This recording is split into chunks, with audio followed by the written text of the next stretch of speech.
There, this is Datila, and welcome to the TNA Post Show. As always, I'm joined by my co-host. He has allegedly no relation to Steve Macklin, and he's the fifth rascal, the one and only Burt Macklin. How you doing? How's it going? It's going good. We didn't do the show last week, but I can't wait to do it today because this is the go-home show to Rebellion. Yeah, and what a show this was. I'm stoked for Rebellion. I cannot wait for Saturday. Me too. I'm gonna actually be at Rebellion, so I'm super excited about that. That's awesome. Yes, it is. So let's kick things off talking about Explosion. Front Row Joseph's lights out. Let's go. Actually, there was something at the press conference today that it was like a vignette. It looks like someone's coming or someone could be returning. Like, I wonder what that's about. Who do you think? Any guesses as to who it might be? No, I don't. I couldn't. I can't think of anyone off the top of my head. Well, this plays into Explosion. So at Around the Ring, we had Rosemary, right? I like these segments because we get to learn more about the wrestler outside of the ring. And I peeped something. I don't know if anybody else caught it. Rosemary, her cane is of a bunny. And she says that the bunny will always be with them one way or another. And she was talking about a human that they learn to tolerate. So I wonder if that vignette is related to maybe perhaps the return of Ali? Yeah, if that's the case, I really hope so. Yeah. She like really, I always saw that she fit more in TNA than AEW, so I was sad when she left. So I really hope she does come back, and I really hope that's what that means. Same. I didn't see. I wasn't watching TNA at that time, but I've heard that she was a part of like Rosemary's faction. So I definitely would like for Ali to come back. Some of like the best storytelling and just in moments from TNA the last few years came from Rosemary and Ali. So yeah, I'm looking forward to this. Same, me too. So then we also had Kevin Knight versus Steve Macklin. This was a banger. I mean, Explosion turns up bangers after bangers. I'm not sure why people aren't watching Explosion. If you're sleeping on Explosion, you should turn in because Kevin Knight versus Steve Macklin was incredible. Kevin Knight, as we talked about in the past, a star on the rise. Yes, two things. One, yeah, even if it's the Explosion, I'm glad to get more Kevin Knight, please, TNA.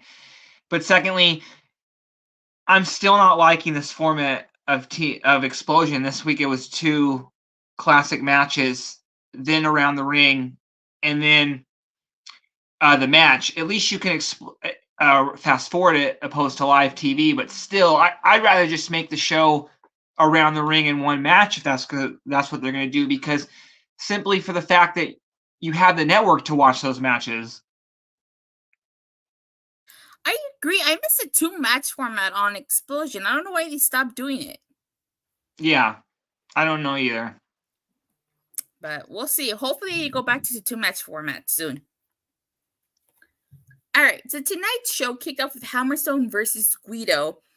And with Josh Alexander on commentary, as we know, it's going to be Josh Alexander versus Hammerstone in a last man standing match. I cannot wait for that. That's going to be incredible. One of the things I noticed here was like Hammerstone, like he focused on Josh when he went to the outside. And like Zach Clinton and Ray Jazz got ejected from ringside. And then, as always, Hammerstone puts Josh's headgear on Guido and hits him with the torture track, and he won. So, obviously, sending a message to Josh Alexander. Yeah, I really love the gimmick of, putting the headgear on.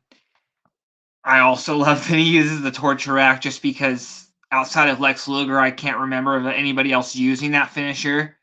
And it's silly looking, but just the image of somebody like shaking them, like, when they're in that position and the way they tap it, But I think if there was any like a little bit of doubt of Hammerstone, how well he would translate if he could to TNA, if he can be a big time heel. I think he's erased all that. I hope he beats Josh Alexander just because I don't think Josh needs to win, and then hopefully that will lead to some sort of a redemption tour, whether that's Josh turning heel or not, for him to win the TNA Championship again. But yeah, Hammerstone's awesome. I agree. Look, I like Josh Alexander, but I don't think Josh needs to win this match. I think this match should go to Hammerstone. Definitely. So we get an Ash by Elegance announcement, and we find out she's going to be watching the Knockouts match. Now, she gets interrupted by Zaya Brooks. And if you remember, like, Ash by Elegance cheated in their match. So Zaya questions why she deserves a match, an opportunity at the Knockouts title, and we're going to get a rematch next week. I hope after this feud is over, again, they continue with her story of facing different opponents. She should not be going back to facing jobbers after this feud is over with Zaya Brooks side. Well, yeah, I obviously once in a while it might be fine. I don't see that happening either. I assume Ash is going to get the win and then go on to a feud for the Knockouts World Championship. But yeah, I really like this segment. It was just funny how they keep announcing for like small announcements, they make a big deal out of it. I love the whole gimmick of Ash by Elegance. Same here. I like her gimmick. I think it suits her. It fits. Yeah. We get Jordan Grace. She's doing like a video promo, and she basically is talking about Matt Cardona's injury and about how he's not going to be at Rebellion to help to manage SDL. But she thinks that, SDL might have a trick up her sleeve, so she says she'll be prepared for that, just in case. So, what do you think? Does SDL defeat Jordan Grace, or does Jordan Grace defeat SDL? No, I don't think so. Just because she's not, I don't think she's signed, and then I just don't think this is where Jordan loses the title. Same. I don't think Jordan Grace is losing here. I definitely do think that, Steph DL is going to do everything she can to try to beat Jordan, but I don't think she's winning. I still think 2024 is quintessential, and Giselle Shaw, if she wasn't out with the injury, would be in this spot facing Jordan Grace. Yeah, I must have not seen that she was injured, but I think in the meantime, I think there are other people who can fill that other top spot next to Jordan. But yeah, no, like I said, I don't think she's losing on Saturday. Yeah, me neither. So we had LSG versus Joe Henry. Of course, before this match, we had the typical Joe Henry promo, as always, asking about the 252 pounds of pure motivation, the answer to all our life's problems. I'm really looking forward to his match against Rich Swann. I hope he wins, but with AJ Francis at ringside, I don't think that'll happen. Now, with LSG versus Joe Henry, I'm not a huge fan of squash matches, but it seems to me like this was kind of a showcase match to kind of show off what LSG can do. I dug it. Maybe we need to see a little bit more of him to see what he can actually do, because even though he showcased a little bit at the beginning of the match, this match was mostly all Joe Henry. What were your thoughts on LSG in this match? Well, LSG's not an unknown. Like, he's wrestled in Ring of Honor and on the, you know what I mean? But yeah, this was more about Joe Henry, which I'm waiting for you to ask if I believe, and so I can say that I don't. And I don't mean to be a dick about it, but I don't understand what are they doing with Joe Henry? Who's he feuding with? Like, he's way down on the card. There's a lot more things going on that are way more interesting than him. First off, I've never heard of LSG. I didn't watch Ring of Honor back in the day. Second of all, you stop believing in Joe Henry so you can ride first class? No, it's not only that. I think that he'd be better off as a heel. I'm just getting tired of, he's very good at making those videos and stuff, and that's fine. If he was at a heel, I think it'd be better. But I'm just waiting for them to do something more with him. I don't know why he's not in the main event scene. Has he had a world title shot? I don't think he has. I I think know. he has. Yeah, he's former Digital Media Championship, but after that, I know there was a tag team with him and Yuya, but since then it's like I don't know what direction that they have for him. I was just excited for Saturday. Me too. You're right. It's a shame that his tag team with Yuya ended prematurely because you had to go back to Japan. But I definitely could have seen Joe Henry and Yuya being tag team champions at some point. They need to, just because I don't think, just for example, I don't know if they're ready to push like Trey or Wentz or Myron into the main event scene. And they have Macklin, they have Nemeth, and then they have Moose. But other than that, the main event scene's not the strongest division, I would say, in TNA currently. I would say, the other divisions are much stronger. So they need to find, I don't know why they're not putting Joe Henry in that scene. Like whoever wins on Sunday in the world title match, Joe Henry should be in some sort of number one contender match. I still don't know what they're doing with him. I'm surprised they missed out on Joe Henry. He's very entertaining. He's damn right. He's super entertaining. But I agree. I feel like Joe Henry kind of needs to move on to the main title scene by now. Either that, or you know what? If Matthew Rebo wasn't retired, they could have made one hell of a team. They're both singers. Yeah, because this is not like, I don't know. I'm not trying to pick. He actually can wrestle, so he could do more than just funny segments. Yeah, I agree. All right, so we get the Grizzled Young Vets and Mustafa Ali versus Jake Something and Gina. Now, Gina cut a promo before this match, and he's talking about how there was a condition to this match. It could either be 3-on-2 or they could have a partner of their choosing. He did say that, it was a man that he has a history with the city, and in that building, the Man Beast Rhino, they were in Philly in the 2300 arena, the old ECW arena. So this becomes a Grizzled Young Vets and Mustafa Ali versus Rhino, Jake Something, and Gina. I really like the spot where like Mustafa Ali's standing up and Jake Something's right behind him, and he's like, "Oh crap!" He realizes that. But I thought this was a really great match. Mustafa Ali and the Grizzled Young Vets getting the victory here. I question where this People's Choice gimmick is going to take Diener. I mean, the people know disrespect to the fans, but they seem to be setting Diener up. Last time they had him take on the GYV 2-on-1. So I wonder where this is going to go. But what are your thoughts on this match? Well, first, just on the same theme as I don't know how WWE let JYV go. They're spectacular in the ring. They're good on the mic. They have a good look. I don't know. Again, I really hope they stick in TNA long term. Mustafa Ali, another one. The 450 at the end was tremendous. This was a great match. Yeah, I with Diener, I don't. First off, I liked it was almost like a little Diener's reunion because Jake Something and him tagging together. But yeah, again, I don't know what with Diener. Again, with same as Joe Henry, I don't know what direction they have for him. He's kind of like, I'm not saying he's lost, but I don't know where he fits right now in TNA. I don't know what at this current stage. The People's Diener. Yeah, that's true. The People's Diener.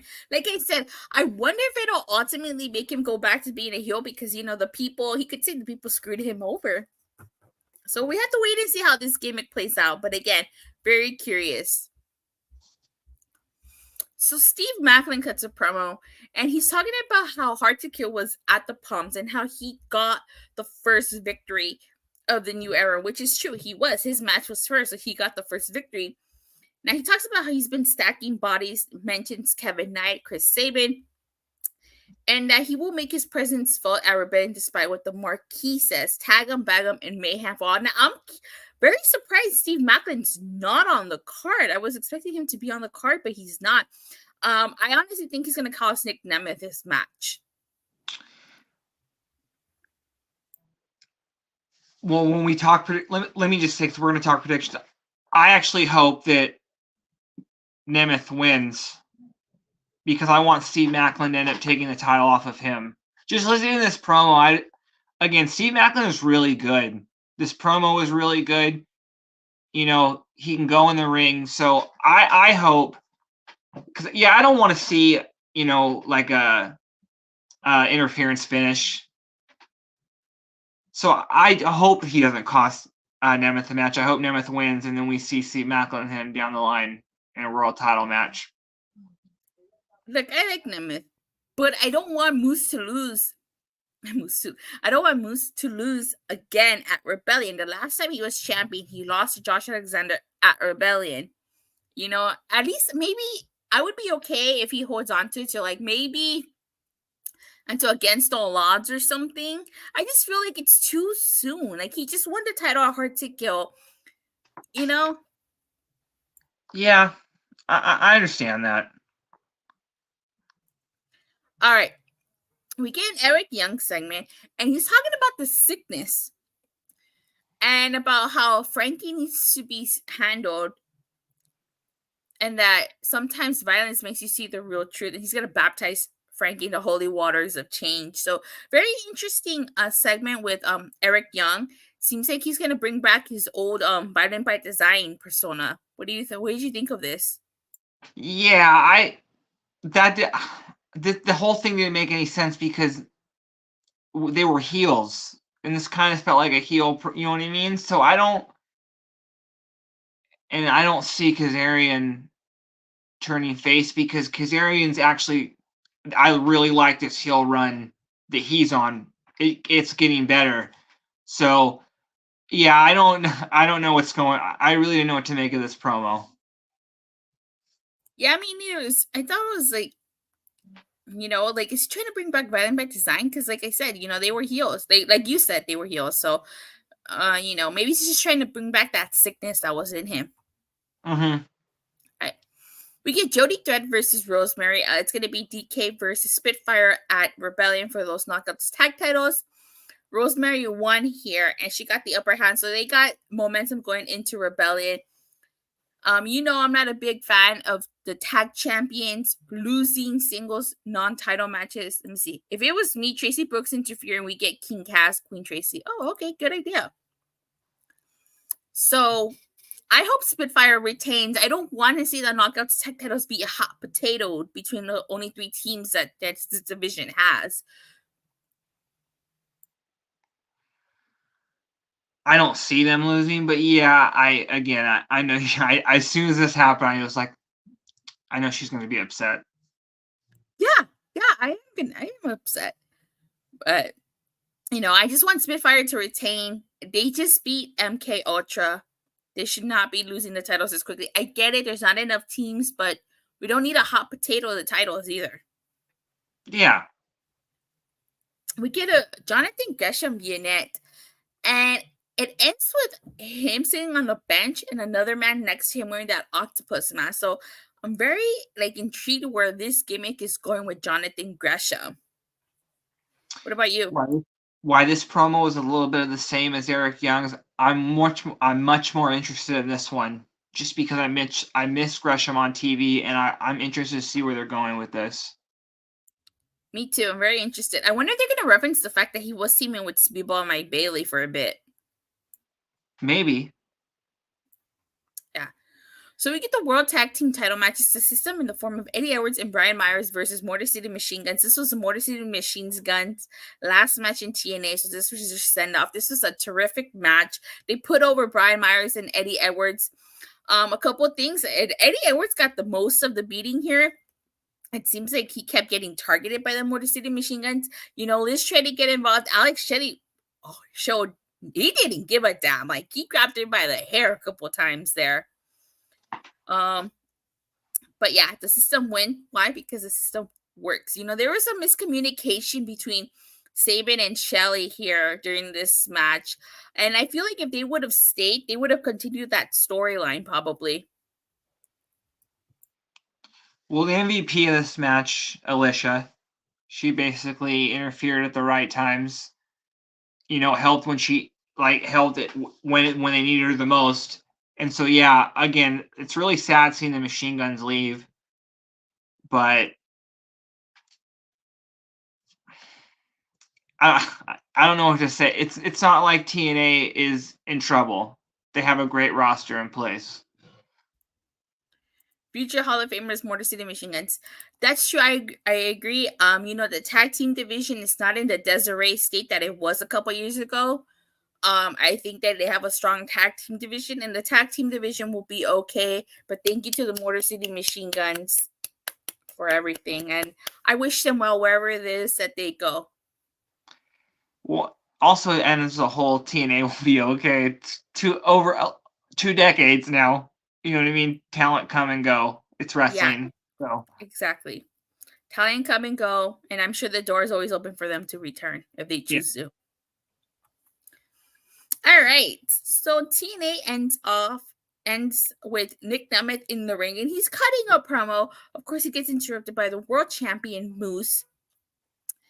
And basically, Moose is talking about how Nick Nemeth could fumble the ball, called him a choke artist. And basically, it ends with Moose raising the title, and I cannot wait to see this match.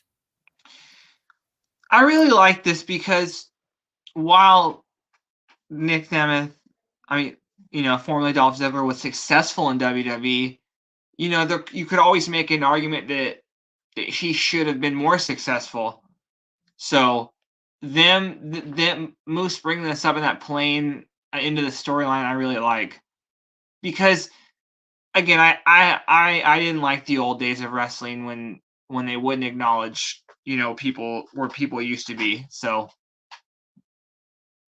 yeah, and one thing I like about this is how Moose says that he's sure management will love for Nemeth to beat him, which is true because remember, when Moose was originally world champion, Scott D'Amore wasn't too happy that Moose was world champion, but I guess it was the way that he won the world title at that time. Mm-hmm. So, but I cannot wait. I like I said, I like Nick Nemeth, but I think it's too soon for Moose to lose. So, with that being said, let's get into predictions. Ready? Mm-hmm. All right. Leon Slater and ABC versus Myron Reed and the Rascals. I think the Rascals. I think ABC wins this one. Just because they've been taking a few losses lately, and I really don't want to see that continue. And then in my mind, not with my heart, I'm hoping that they don't lose and break up. So I hope they do win. I'm also going to pull for ABC just because, again, I don't want them to break up. Yeah, they've been kind of teasing some tension between Ace Austin and Chris Bay. And I feel like if they lose to this match, it'll just add to it. But I really don't want ABC to break up. Especially, we just lost the Motor City Machine Guns. We don't need to lose another tag team. Mm-hmm. Definitely. So I'm also picking Leon Slater and ABC. Spitfire versus DK for the Knockouts Tag Team Championships. I think the Tag Team Champions retain. Same. I'm rooting for Spitfire. The only way they don't retain is if and I don't know whether to be upset or not about that, just because I'm happy Allie returns, but if she is back and she costs them the titles, that would suck, just because, like you said, the championships change hands again. Eric Young versus Frankie Kazarian. I think Kazarian definitely wins this match. I don't see why Eric Young doesn't need to win, especially if the story we're telling, Kazarian is going to end up, Kazarian's trying to win the world title, so he needs to win this match. And you have permission to hate him. Yes. How are we picking the same ones? I also pick Frankie Kazarian because, like you said, Eric Young doesn't need this victory. Frankie needs it. Especially if he's going to move on to the world title picture, he needs it. He needs to win here. Obviously, if he does lose, there's other ways for him to get there booking-wise. He could win, I don't know, for example, like if they did Feast or Fire again, or some sort of match for a world title opportunity. But yeah, I do think he's winning. Mustafa Ali versus Jake something. I don't think Jake something wins this, even though I think he should, just because I don't know how many. I think this would be the second time that he's had an X Division championship match, and if he loses, I don't know where they go from here. But I don't know Mustafa Ali's contract status, but I just don't think he's losing here, so I'm picking Mustafa Ali. I'm torn because I feel like part of me feels like Mustafa Ali, just like Moose, just won that X Division title, and I don't want him to lose right away, but at the same time, I want Jake something to win. If Ali wins, he's going to make sure something doesn't get another shot because he's against the No Limits. Exactly. So, but I don't know what Mustafa Ali's contract status is for after Rebellion. So I'm just going to pick Jake something. I'm rooting for Jake something. I like both Ali and Jake something, but I feel like it's Jake something's time. Since he came back, he's been on a roll. He's had good matches and a great showing. I'm picking Jake something. You could easily move Jake something to like the world title scene or even the digital media championship. I'm not saying that if he loses this, it's over for him. I'm just saying it's been this would be, I think, the second time he's lost, again, like I said, an X Division title match. But I just think Ali's winning. Well, to add to your point, Ayo says Ali's with us towards June so far. So maybe he might win.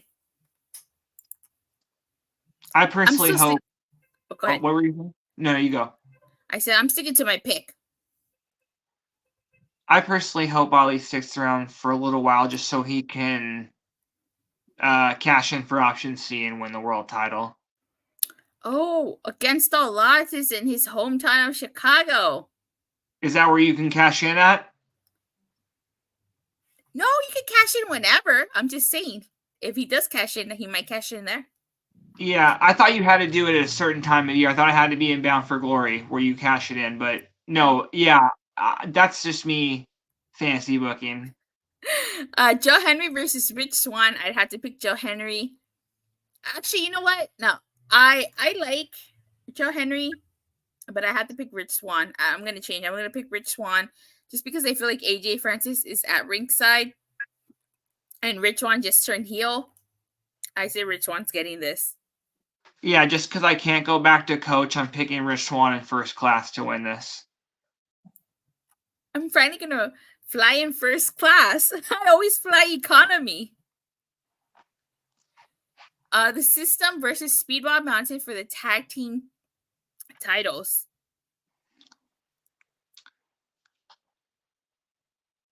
I think, what? Because I think Nemeth is winning later. I think this. I think the System lose here too. I'll pick new. No. You know what? No, because they need to. I think Frank Kazarian and Brian Myers win. I mean, not Frank Kazarian, Eddie Edwards. The System wins. I think the System wins. I think if by some chance, does lose, I don't think they'll make the.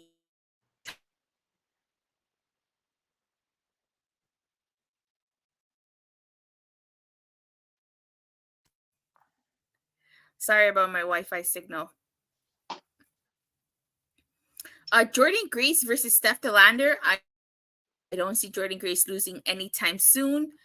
What about you?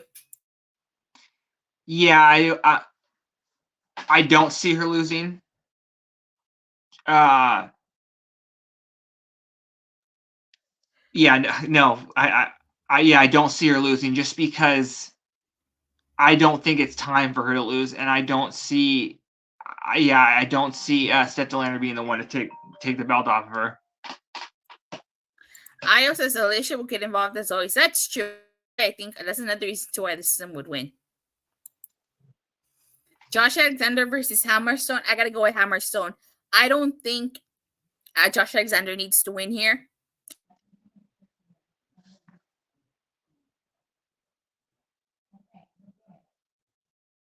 What about you, Burt? I don't want this to be a squash match, but I want it kind of Hammerstone.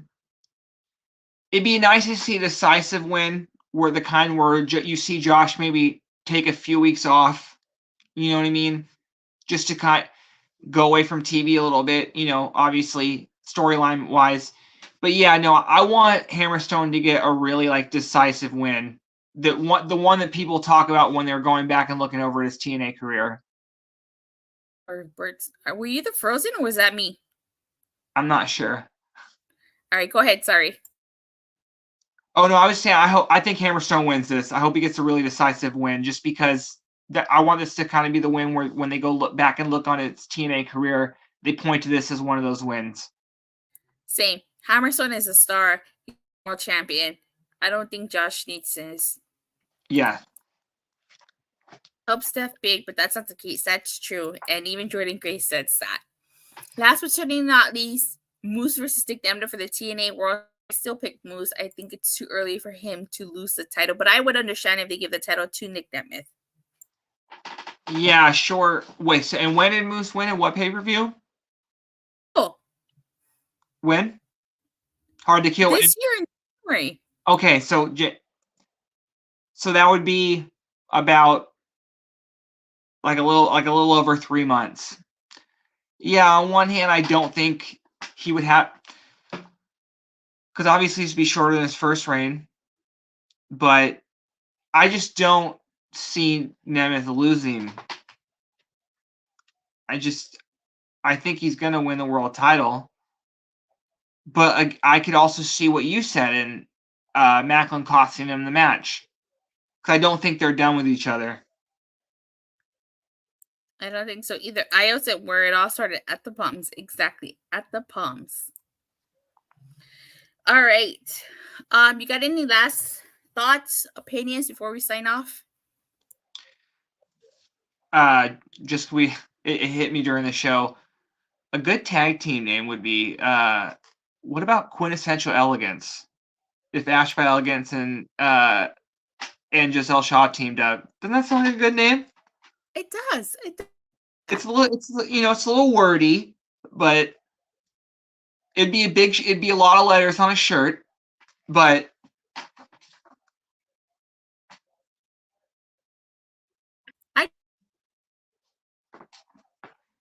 you guys, thank you guys all so much for watching and for the continued support. Like and subscribe. Make sure you hit that bell so you get notified whenever. I'm not entirely sure if we're reviewing Rebellion. I'll be at Rebellion and I'll also be at the tapings too. So if we don't see you guys for Rebellion, we'll definitely see the fallout from Rebellion. Yes.